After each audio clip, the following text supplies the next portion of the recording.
ॐ श्रीगुरुभ्यो नमः। हरिः ॐ।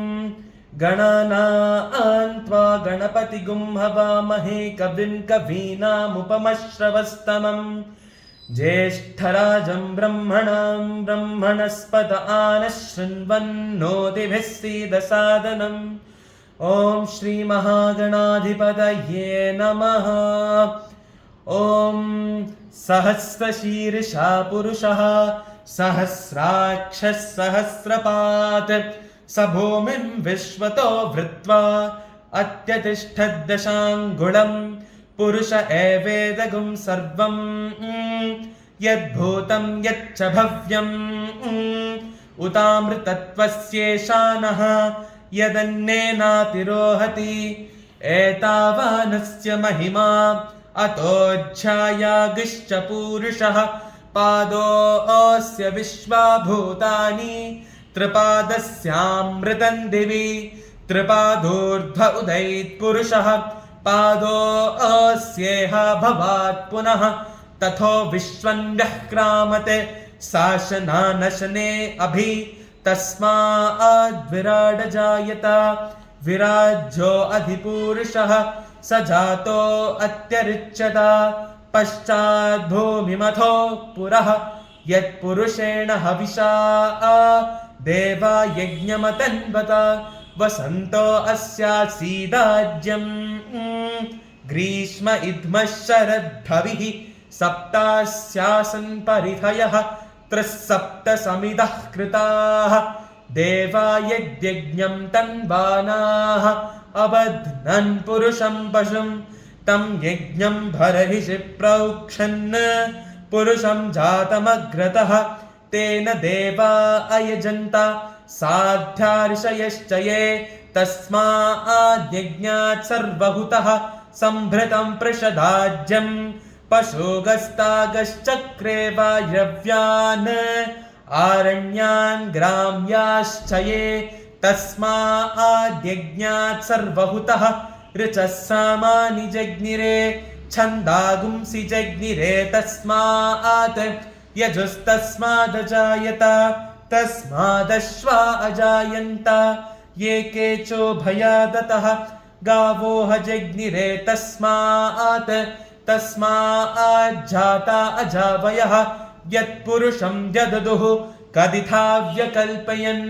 मुखं किमस्य कौ बाहु कावूरुपादावुच्छेते ब्राह्मणो अस्य मुखमासीत् बाहुराजन्यः कृतः ऊरु तदस्य यद्वैश्यः पद्भ्यागुं शूद्रो अजायत चन्द्रमा मनसोज्झातः चक्षो सूर्यो अजायत मुखादिन्द्रश्चाग्निश्च प्राणाद्वायुरजायत नाभ्या आसीदन्तरिक्षं शीर्ष्णोत्थौ समवर्तत पद्भ्यां भूमिर्दशश्रोत्रात् तथा लोकागुम् अकल्पयन् वेदाहमेतं पुरुषं महान्तम् आदित्यवर्णं तमसस्तु पारे सर्वाणि रूपाणि विचित्य धीरः नामानि कृत्वाभिवदन यदास्ते धाता पुरस्ताद्यमुदा जहार चक्रः प्रविद्वान् प्रदिशश्च तस्रः तमेवं विद्वान् अमृत इह भवति नान्यः पन्था अयनाय विद्यते यज्ञेन यज्ञमयजन्त देवाः तानि धर्माणि प्रथमान्यासन् ते हनाकं महिमानः सचन्ते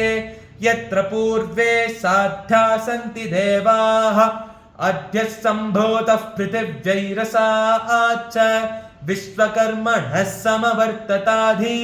तस्यत्पष्टा विदधद्रूपमेति तत्पुरुषस्य विश्वमाजानमग्रे वेदाहमेतं पुरुषं महान्तम् आदित्यवर्णं तमसः परस्तात् तमेवं विद्वान् अमृत इह भवति नान्यः पन्था विद्यते यनाय प्रजापतिश्चरति गर्भे अन्तः अजायमानो बहुधा विजायते तस्य धीराः परिजानन्ति योनिं मरीचीनां पदमिच्छन्ति वेदसः यो देवेभ्य आतपति यो देवानां पुरोहितः पूर्वो यो देवेभ्यो जातः नमो रुचाय ब्राह्मये रुचं ब्राह्मं जनयन्तः देवा अग्रे तदब्रुवन् यस्वैवं ब्राह्मणो विद्यात् तस्य देवा असन्वशे ह्रीश्च ते लक्ष्मीश्च पत्न्यौ अहोरात्रे पार्श्वे नक्षत्राणि रूपम् अश्विनौ व्यात्तम् इष्टं मणिषाण अमुं मणिषाण सर्वं मणिषाण ॐ तच्छं योरावृणीमहे गातुं यज्ञपतये दैवी स्वस्तिरस्तु नः स्वस्तिर्मानुषेभ्यः ऊर्ध्वं जिगातु भेषजं शं नो अस्तु द्विपदे शं चतुष्पदे ॐ शान्तिश्शान्तिश्शान्तिः ॐ हरिः ॐ